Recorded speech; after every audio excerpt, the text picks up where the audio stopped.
Hello guys, welcome back to another mock draft review. I've been in a flow state recently about just different mock draft reviews. I've just really been enjoying them too because it's just another opinion, and I want to see how my opinion matches up with other people's opinion and just where other people's prospects fall. I guess. I mean, it's just a really nice way to understand what the community thinks and just what these analysts thinks too. Like with these guys like Jeremiah Davis, Parr, Reuter. I can definitely do all these guys. Look, even Brooks. Loads. Oh, this is Jan 28th, so probably not. But there is a lot to review, and this is a mock draft made by Gennaro Filice. I think that's how you say his name. Chiefs take wide receiver Jordan Tyson. Love cracks top 5. Okay, whatever. Spoiler. But let's go with this was made on February 20, 2026 at 10:58 a.m. I don't know why I have to specify the time, but I just will because you know why? Because I'm the best. Let's get into this mock draft. The easiest pick of the entire fucking draft, the Vegas Raiders take Fernando Mendoza out of Indiana. You've seen the production there. It has been one of the weaker Heisman races, and he did win the Heisman Trophy. But it was definitely a great season by him. I'm not going to discredit him at all. It was one of the best seasons. Great frame. And I say this all the fucking time. He has a really good frame. He's 6'5", 220, I think. I have to see on PFF, but 6'5", 220, and he's really, really good. And I'm sure with the fit with Kubiak's scheme, he will definitely join a great deal. And I think he can definitely be a top 20 QB entering the NFL. Maybe even top 25. Top 20 is maybe pushing it, but he will definitely have a better start than I would think Cam Ward or Jackson Dart will. You Tyler Shuckton up to an extent. Definitely, I think they'll have a better.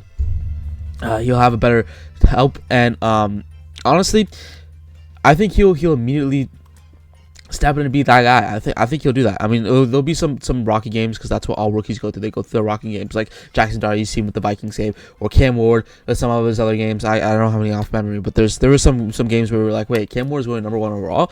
There's gonna be those rocky type of games, but you have to stick through it. And Fernando Mendoza was battle tested through college. Like I said, Penn State, Oregon. He didn't have an easy schedule. Ohio State, Miami was a battle tested game. I know it wasn't as close as some people really thought it was, but it was pretty close, and it was really good. And I think that he would have yeah, he's literally that guy, right? And yeah, just 2 players have received the so yeah, 2 players have went undefeated and being a national trophy and being selected number 1, Cam Newton and Joe Burrow. That's how good he is, right? He needs to be along those lines. Cam Newton and Joe Burrow. I think Joe Burrow will probably be one of the best. That LSU team is so fucking good. I remember watching that in 2019, or whatever the fuck, whenever that. I think it was 2019. LSU, so fucking good. You don't understand how. People who haven't watched 2019 LSU don't understand that. But we're going on a fucking crazy tangent. It took me 3 minutes to decide. Fernando Mendoza is a first round pick. This is the easiest pick. I don't know why I'm talking about it the most. Let's move on. The Jets take David Bailey. This has been a growing theme I've seen across. I think Jeremiah did this. And some of these other mock drafts. I looked at Davis's mock draft. I don't know. I can't remember. I think he had Reese going, but 2 of the 3 guys I've looked at so far, Jeremiah Davis and what's this guy's name? Filice. Have had David Bailey going second, and I'm not as high as David Bailey as some other people are. I just think that David Bailey has his concerns with his being a run stopper. He definitely can be a great edge threat and great pass rusher, and you're not taking him number 2 overall just to be a designated pass rusher, right? If you want to do that, you're gonna take fucking Cassius Howell in the 2nd round, or you're gonna take Armason Thomas in the 2nd round, right? But in this scenario, David Bailey is gonna have to step in and be that number 3 guy because you're spending such a great pick on him. You're spending a number 2 overall pick.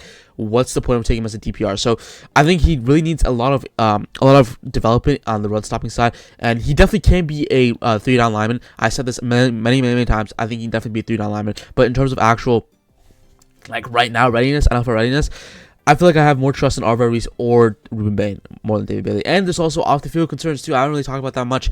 He does have a bunch of off the field concerns, so there's problems there. So there's a lot of moving parts to this pick. So I think, and he's an older prospect too. There's moving, right? Arvell Reese and Ruben Bain are both juniors. I feel like David Bailey's a little more raw than Ruben Bain, but Arvell Reese is the most raw out of those 3 I've just mentioned, right? So I definitely think that it's going to be definitely a little bit of a project for David Bailey, but you can definitely see him going 2nd overall. I just don't think I would do it. The Cardinals take Francis Mariota out out of Miami. Again, a great team. Yeah, Mike LaFleur would want a big guy like he says. I think that this is definitely like the right pick. People saying mocking Jeremiah Love, like Jeremiah Love is gonna, if he goes to the Arizona Cardinals, he's gonna have a similar situation like Ashton Jeanty did, where he just keeps on getting hit behind the line of scrimmage. It's just gonna be a little rough, and people are gonna be like, "Oh, what happened to Ashton Jeanty?" Nothing happened to him. Really, nothing happened to him. I've made a short about this. I've made many videos about this. It's literally just Ashton Jeanty being in a dysfunctional organization. Right, and dysfunctional team. You have your fucking center playing guard in that team, right? That's just not gonna fly. And so that's where I think that. So that's why I think Francis Mano is the right pick, and build those tackles. You've seen teams build their offensive line. You see the Jets. I think the Jets have a crazy good offensive line, young offensive line. Crazy, not good yet, but wrong. Fashanu and Membu are really good fucking building blocks. And if you draft or keep AVT, or if you draft Vega Ione, it's going to be a great team. Or if you find a way to get like Besantis or Pregnon in the second round, because you have the first pick in the second round, there's a lot of moving parts and a lot of good teams that build off of offensive line. You saw what the Bears did. They had one of the worst offensive lines, and they built offensive line. Getting Joe Thuney, Donald Wright played really well. All those guys played really fucking well. And why take the premium pick when you're not in store for it? I think taking Marino here will build and give you two book and tackles for the future and really help you out. This is honestly the right pick, and if you take Jeremiah Love here, it's a little bit of an impulsive pick, and I don't really like it that much. Titans take Jeremiah Love. Okay, so this is another interesting pick. So obviously, I haven't really seen Jeremiah Love go top 5 often. I've either usually seen him 3 or 8 and 9. I don't usually see him like often at all. But Tennessee's roster is really interesting because they don't have a real true playmaker, right? Do you want to spend a premium pick on a defensive player? Like, you think Robert Saleh will come in, but maybe Brian Daboll will get one of the last saves and say, "Hey, I want a weapon." If I wanted a weapon, I probably would have taken a wide receiver here, because Cam Ward needs a receiver. He's fucking throwing to Alec Ayenor as his number 1 wide receiver, and Tremaine Deacon gonna help. Definitely a young team, but it's not like, I don't think Alec Ayenor is a wide receiver 1 in the NFL. Maybe wide receiver 2 or 3. Definitely not wide receiver 1. DK is a good 2. I'm not sold on Gunnar Helm. It's just a little more home run hitters I would like than Jeremiah Love. Is a lot more to work for, and I think Robert Saleh would probably want a defensive piece like Ruben Bain and Reese, who's on the board right now. But I don't know. I'm just not a gigantic fan of this. The Giants take Spencer Fano out of Utah. Maybe. I would definitely see this happen if Jermaine, like I said, Jermaine Lumero fucking walks. If he walks, I would definitely think so. I think that's my boy. Marcus Bowe can definitely play a swing tackle or a guard role. Marcus Bowe really fell a lot last year because he was projected to be like a day 2 pick. He fell to day 3 because of his injuries, and sometimes his like prospect or his like injuries, and just how concerned they are with his injuries. So he did fall. So I think Marcus Bowe could definitely be a guy you can put into guard or tackle and be a swing tackle and primarily play guard. I can definitely see that. But yeah, this is 100% the pick if Jermaine Lumor decides to leave free agency and go somewhere else, maybe going to Tennessee and join Connor Purcell and Brian Daboll again. There's definitely a chance of doing there. But I would definitely not see this if Jermaine Lumor leaves, because I know you want to build a young offensive line, because you have Andrew Thomas, and you would have Jermaine Lumor too if you resign him, and you have Spencer Fano moving to guard, because there's definitely buzz of him moving into guard, and Bo moving to left guard, and putting JMS, John Michael Schmitz, at center. There's definitely that. But if they don't re-sign Jermaine Lumor, I think they can definitely go Spencer Fano. But I think that taking Downs, Tyson, or Lemon, or Tate, any of those guys would be a little bit of a better pick if Jermaine Lumor ends up staying. So there's that. The Browns take Arvo Reese. So you're gonna go strength, right? So you obviously have a really good defense. I just don't like this at all either. It sucks because the board didn't fall well because they didn't have Marino or Fano, so there sucks there. But at that point, I would probably trade back here instead of taking Arvo Reese. You can definitely play him as an off-ball linebacker, but there's definitely an interesting part. But this is strength. If you can get him, sure, it's not like a bad pick, but like there's areas where you can trade down here. So, but obviously this is no trade, so it's not the worst pick in the world. The Commanders take Caleb Downs. Definitely think I can see Caleb Downs going here. He's so good, and the secondary is not good, and ranking 27th in points allowed and dead last in total D. So yeah, this team needs a definitely reshape in the secondary, and they need a leader and a guy with just good football knowledge to lead them. And this, he 100% agrees. And yeah, the culture boost is one of the most underrated things about Caleb Downs, I think, because he's been a locker room leader when he was at Alabama or at Ohio State, and he's produced there, and he's been All-Americans there. Like there's like guys who are just born and like football, and I think Caleb Downs is one of those guys where you can immediately change a locker room and bring some youth into a aging team. So I definitely like this pick. Whatever team ends up picking Caleb Downs is a team that I will probably say this is a great fucking pick. So I'm really high on Caleb Downs. The Saints take Sonny Styles out of Ohio State. So a bunch of Ohio State people just went. It was like 3 back-to-back. But I like this too. I've seen this a lot more too. I think Josh Edwards, who I reviewed yesterday, used Sonny Styles going to here too. I think so too. You can see Sonny Styles falling because of his positional value. People don't really value linebackers that high anymore. But Davis is definitely very old, and I can definitely see him going here.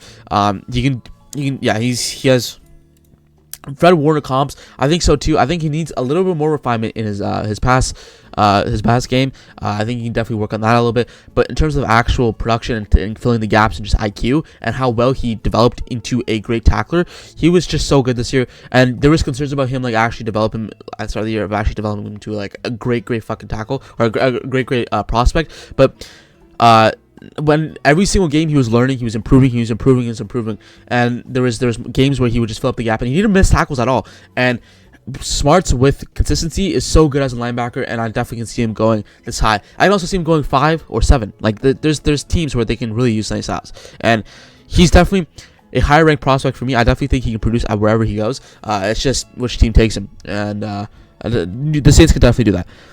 The Chiefs take Jordan Tyson out of Arizona State. Definitely can see that too. This team has a lot of inconsistency with wide receiver plays. You've obviously been seen with like Rashid Rice getting suspended for like 6 games.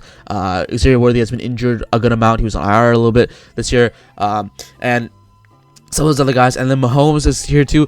You would have loved Jeremiah Love. I think like the best case scenario is Chiefs just get Jeremiah Love. Like you get so much explosiveness in our offense. Plus with Mahomes coming back soon, that would be amazing. But with Jordan Tyson, you get that number 1 wide receiver and hopefully a consistent one because he has really good speed. He's elite at the catch point. He's so good route running. He makes these windy, like acrobatic turns and catches like a fucking madman. He's such a great prospect. It's just the injury history. So the Chiefs need a reliable wide receiver 1, and that'll give you that when he's on the field. But the problem is, will he be able to stay on the field? So that's a real issue. So we'll see there. But with Ruben Bain, I would have loved Ruben Bain, which the Bengals eventually take. The Bengals in this scenario take Ruben Bain out of Miami. I like this pick too. They definitely need some more edge threat, and Trey Hendrickson's about to leave, and Shamar Stewart. I wasn't a big fan of the Shamar Stewart pick. I definitely like this too. It is a contract to Shamar Stewart, where Shamar Stewart was a big project, but with Ruben Bain, there's been production wherever he's gone, and there's concerns with his ankle, mobility, and him getting past these like long-armed offensive tackles and all that. And his bend is a little bit concerned. His bend is like slightly below average, right? But he has real potential. He's already a 3-down lineman, which is a class that's lacking 3-down linemen. So I can definitely see him going here. He's been production. He's been violent. I know this entire Miami defense played really good the entire playoff run, and really the entire playoff run to the end. But Ruben Bain definitely had a good status, good part to play in that, because he was really the Batman to him and Akeem Massador's Robin, right? So it was really good, and I think that I can definitely see Ruben Bain going here. And if the Bengals have a chance to take Ruben Bain here, and Caleb Downs isn't available, take Ruben Bain here. It's a great pick. The Dolphins take Jamal McCoy out of Tennessee. Sorry, first cornerback. That is being taken here. Definitely think it was an impressive, really good 2024. It's just his ACL injury, so there's a problem with that. And he was healthy a little bit, and they decided not to play him, which is a little interesting factor to take into account. And that's just an interesting piece, right? But I definitely think that he can be taken off the board. I would just prefer Mansour Delane here. I think Mansour Delane, for what he has been offered, which the Cowboys ended up taking, Mansour Delane, what he has been doing has been so fucking good. And I just think that Jamal McCoy has the frame and the build and the arm length and all that. Mansour Delane has a production this year, and Mansour Delane has produced wherever he's gone, wherever he's literally played. And McCoy, you haven't seen him in a year, so do you want to immediately throw him in and be that cornerback 1 slot, or do you want to keep him and like take the more safe prospect and Minter Delane. Right, there's that. Minter Delane is very high on my board too. I think he's really fucking good. I think Jamal McCoy can definitely see him dropping, but that is what it is. The Rams take Carnell Tate. I can definitely see that too. With Mekhi Lemon though, I would prefer Mekhi Lemon because he's more of a slot guy. With Devontae Adams and Puka Nacua, right? Those guys will be fine. It's a good contrast because I feel like Carnell Tate is similar to Puka Nacua in a way, where he's really good off the catch. Nacua is elite at a bunch of things, right? Carnell Tate is good at a lot of things too. He's good at his drive running, he's good at his physicality, separation's pretty good, and home run threat ability he's really good at. People really underrate his home run threat ability. He's come out with some big plays in different separate games, right? But there was games where he didn't show up, right? This lack of consistency. Mekhi Lemon has more consistency, and with Devontae Adams eventually leaving in the year, I think that taking Carnell Tate here is fine because you have a Z, and Puka Nacua will always be your X, right?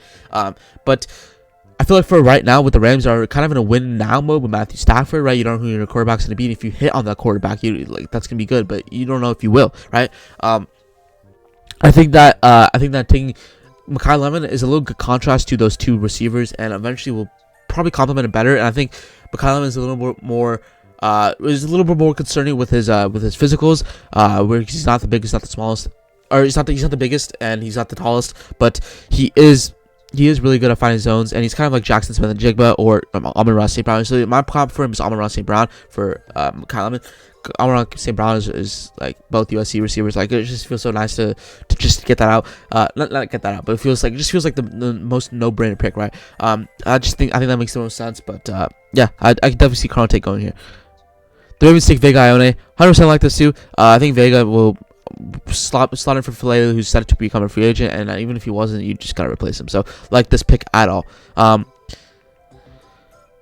Bucks take CJ Allen. I like this pick too. I know he does have a lot of to be decided in the pass game, but he's such a good run stopper and they need linebacker there. So sometimes they will reach on a linebacker. I know people are not as high as him. I think he's more of like a late 20s type of guy or early 30s, but I definitely can see him going at 15 with a linebacker needing team like the Bucks. I can also see him falling to the Panthers. The Jets take Mekhi Lemon out of USC. 100% like this too. Literally, Amon-Ra St. Brown is my comp. He 100% agrees. I think they need a nice contract to Adonai Mitchell and obviously your wide receiver one, Garrett Wilson, and you're probably gonna have a rental QB, whether that be Malik Willis, maybe Justin Fields, I guess. That didn't really work out, or maybe Kyler Murray. But you're gonna have a rental quarterback for the next year's loaded quarterback class. I can definitely see that. But you're building the bones, right? You have your two bookend tackles. You can re-sign AVT. You can re-sign Simpson if he decides to stay, and all those Tipman will be fine. That offensive line is really good. Wide receiver 1, Garrett Wilson. Wide receiver 2 / slot will be Mekhi Lemon. Wide receiver 2, Z will be Adonai Mitchell. Wide receiver 4 will be Mechie, and all those guys, right? But I could definitely see that happening. But this would be a great offense with a good, and if you re-sign Breece Hall, that's another weapon to add. Or even like you get a running back later in the round, because running backs are very good in value later round. I like the Jets offense. If they take Mekhi Lemon here, I really like that too. The Lions take Kojic Folk out of Auburn. He definitely has a lot of room to be a pass rusher. He definitely doesn't have great pass rushing reliance. He relies too much on his athleticism. He's too big to be. Like in the NFL, if you go up, obviously it's not a great comp to say Penei Sewell, but say like he gets drafted to another team, right, and goes up against Penei Sewell, who is gigantic, or Trent Williams, who's like fucking gigantic. If he relies on his athleticism, he's gonna get bullied and he's gonna get pancaked, right? That's gonna be a big problem, but he's very young and he can develop him into a best pass rushing demon, right? He's so good at runs defending too, so it's a good contrast to Aiden Hutchinson. And I know one of their edge rushers are going. I can't remember who. Oh yeah, Muhammad's going. And I think that's gonna be a good replacement, a younger replacement for Muhammad, and it'll be a pretty good replacement and good youth to get into that Lions team. The Vikings take Dylan Thieneman out of Oregon. I definitely can see this too. He definitely is he's more of a thumper, I think. He's really good. Who really just from Purdue. He's really productive. He's very athletic. He's smart too. He plays smart. I think he definitely can be really good contrast and a really good replacement for Harrison Smith. Kind of seems like he can be a really good replacement. I know people were saying this is too high. Safeties can go really high. Well, not really high, but in this case, this safety can go really high. I like that. Don't think him in here. The Panthers take Kenyon Sadiq. I like this too. Some people really don't like this. I don't know why, but I really like Kenyon Sadiq. You don't really have that tight end 1. Tell me that some of those Tommy Tremble and all those guys are going to stop you from taking a tight end 1. Kenyon Sadiq. I think Kenyon Sadiq can be a home run threat. He can line up in the slot too, or just outside as a wide receiver, basically like a giant wide receiver. And you got your number 1 guy, Tanner McMillan. You got Jalen Coker. You got Leggett is the fine pick. He can be a wide receiver 4. You can take a wide receiver in a deep wide receiver class.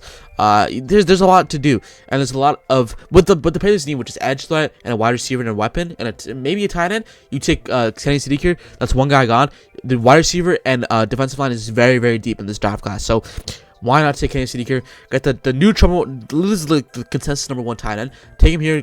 Take Bryce Young to give him one of the best rosters he's ever had. And this team is turning a new leaf, and this team will be sneaky good. I'm really high on this team. This team can be really sneaky good. And with giving Bryce Young more chance to succeed, this is a great chance for the Panthers to make a deep playoff push in a relatively weak division. The Cowboys take Akeem Asador. 100% like this too. They need an edge. Diamond Azaruku was really good last year. He needs a little more game help. And I think you're probably not going to be selling any of these guys if you take Akeem Asador, who's an older prospect. I know he's an older prospect. He's falling so much. Definitely an older prospect. I would think this is probably the best pick in my opinion. It just makes the most sense. You need edge. I know he'll be 30 or 29 once his contract's done. You're not going to worry about that. He will give you instant production in a team that's really old and can potentially be playing in a win now type of spot. So I like this too. The Steelers take Casey Conception. This is definitely not a pick I've gravitated towards at all. I feel like the Steelers are more into that bigger body, go get it, catch point type of guy. We've seen that with George Pickens, even Antonio Brown to an extent.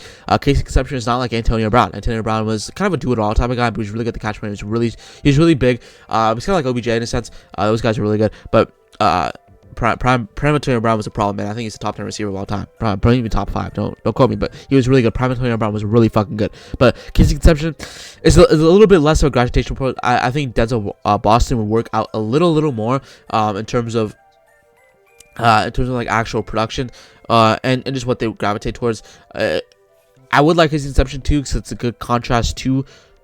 It's a good contrast to DK Metcalf, but you definitely need a weapon. So Casey Conception here is not the worst idea in the world. There's a problem with his hands though, and that will definitely, if a wide receiver cannot catch, that is not good. But he will be able to play in separate ways in the slot, outside. He will be a punt returner. He'll be just good. He'll just be good, right? He'll just be good. He's kind of like a mini Tyreek Hill. The Chargers take TJ Parker. I definitely think this is a little bit too much. I would have liked if you signed Odafe Owe, but you can definitely go back to Baltimore with Jesse Minter, maybe Khalil Mack. But I definitely think you should probably go a guard here, because you don't want Zion Johnson or Mekhi Becton back in there for another year. I would preferably take Pregnon here, or Lomu, or Proctor, like someone else. I know those guys are considered projects. Pregnon, who I have a very high grade on him. I think he's really good, but some people really don't have him in the first round, which I think is a little bit crazy, because you sometimes reach for guards. But TJ Parker here is a little bit interesting. I would prefer a guard here and offensive line. The Eagles take Caden Proctor. He definitely can do that.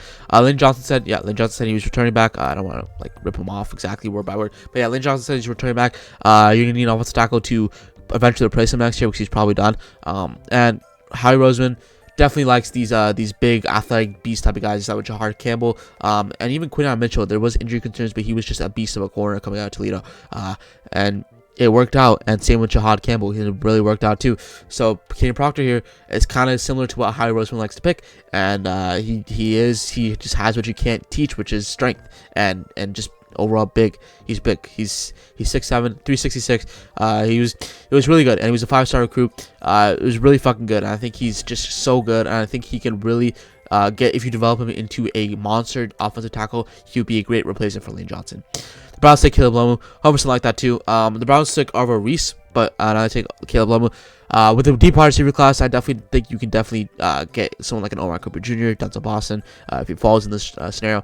I don't think he will, but you definitely get someone like an Omar Cooper Jr., Elijah Surratt, Chris Bell, all those type of guys. I know Chris Bell came off an ACL injury, but still. But yeah, Caleb Lomu has potential to play offensive tackle or offensive guard. No matter who you get, with all those guys leaving, you're gonna have to get an offensive tackle eventually, and the drop off is pretty big after a couple of guys. So get Caleb Lomu here. It's not the worst idea in the world. The Bears take Kenny McDonald. I think Kenny McDonald is a little bit more of a run stopper guy. He's definitely really good, and he will produce, right? He will fucking produce. But I would prefer Peter Woods because I feel like there's more upside and just how young he is. I know Kenny McDonald is probably around the same age, but Kenny McDonald is a little more of a nose tackle, and I think the Bears can use a more of a Peter Woods type of guy than Kenny McDonald. The Bills take Denzel Boston. Definitely think this is more of a redundant pick. Denzel Boston was a really interesting pick. He doesn't have elite separation, but he's so good at the catch point, and so good at just his physical abilities for being so tall at 6'4". He's really good, and the Bills need a wide receiver one. I think that the Boston can be that guy, but it seems a little bit of a redundant pick. So maybe, I mean, for the value, yeah, it's good, but you don't really see Denzel Boston falling past like 24. But in terms of like actual, in some terms, right, I would prefer a little more shifty guy because you haven't really had that, and maybe you take. Maybe take you take Emmanuel McNeil-Warren here, and you take Malachi Fields in the second round. I think that'll work a little bit better. But Denzel Boston's here is a good pick, and it's good for the value. 49ers take Monroe Freeling. 100% can say that. Trent Williams is getting old, and even this guy agrees. Trent can't play forever. 100%. Freeling has one of the most best frames in the draft for a tackle this year. He's so good, and I think that he can really just develop into a fucking monster. He can be a monster, and he's good. He has decent get off, and his hand plays is a little bit of a concern, but he's so good. You can develop him. As a young guy, definitely think he can go here, and it'll be a great pick. The Texans take Caleb Banks. I can agree with this too. You need more youth in that defensive tackle unit and just more strength sometimes, and with obviously Anderson Jr., Daniel Hunter, who have been forces game wreckers. I think the Texans could use more offensive line because C.J. Stroud got bruised and battered in the Patriots game, and the mental timer just took a toll on him. But Caleb Banks can definitely go here. There's a lot of upside with Caleb Banks. He's hasn't played a lot because there's a bunch of injuries, but he can definitely go here, and don't rule it out. So Caleb Banks is the worst opinion in the world. He can really just be that guy. He can be that guy in an already scary defensive line. Rams take Emmanuel McNeil-Warren. 100% agreed with that too. They need a so they need more secondary. I can definitely see that too. And I would love Emmanuel McNeil-Warren to the Seahawks. He has a lot of upside as just a number one safety, and I think he can really be that. And you can feel his presence. You can feel Emmanuel McNeil-Warren's presence, right? He is so good, and I think that just as a hitter and just as this range, he can be definitely going over. I have Emmanuel Warren over Dylan Thieneman in my opinion. I like him a little bit more, but definitely can see the Rams going here. The Broncos take Peter Woods. 100% like this too. If Peter Woods falls to 40, I think you should take him. With JFM going, I would definitely think that taking Peter Woods brings strength into strength. If Kenny Sadiq was here, I would prefer Kenny Sadiq, but there's no real wide receiver or tight end that I would really like here or running back. So taking Peter Woods here is not the worst idea in the world, and a great upside. There is concerns, but Peter Woods with Clemson and that defense, they were getting the ball out so quickly. I've seen stats where it's like the ball was getting out so fucking quick, right? They're getting out in sub 360 range or something. It was crazy, right? But Peter Woods, definitely production's down, but I think you should buy low on him and eventually develop him into a monster. The Patriots take Lee Hunter. Definitely think that too. I would like another guard here, maybe Pregnon. So, but I think you can definitely go Lee Hunter. It's good. And there's not an edge that I would really prefer here. So taking Lee Hunter here is not the worst idea in the world. Seahawks take Chase Santos. A little bit of a reach. I have Pregnon over Chase Santos. I think Pregnon's a little bit more resound. Chase Santos has problems in his rushing game, and I don't think he's very good laterally and very fast. So definitely think he can. Go in the second round. I think it's more of a second round pick, late second round pick. But definitely can go him here. Maybe a corner here. Brandon Cece is available. I like that, or Avion Terrell. He doesn't have Avion Terrell in his first round. So there's a bunch, or Colton Hood. There's a bunch more corners instead of reaching on Chase Santos. Not a huge fan of this pick, but that is it. Thank you for the mock draft, Gennaro, Filice. Thank you guys for watching. Still a little bit under the weather, but still gonna get some more content out for you guys. Thank you guys as always for watching. I'll see you guys tomorrow.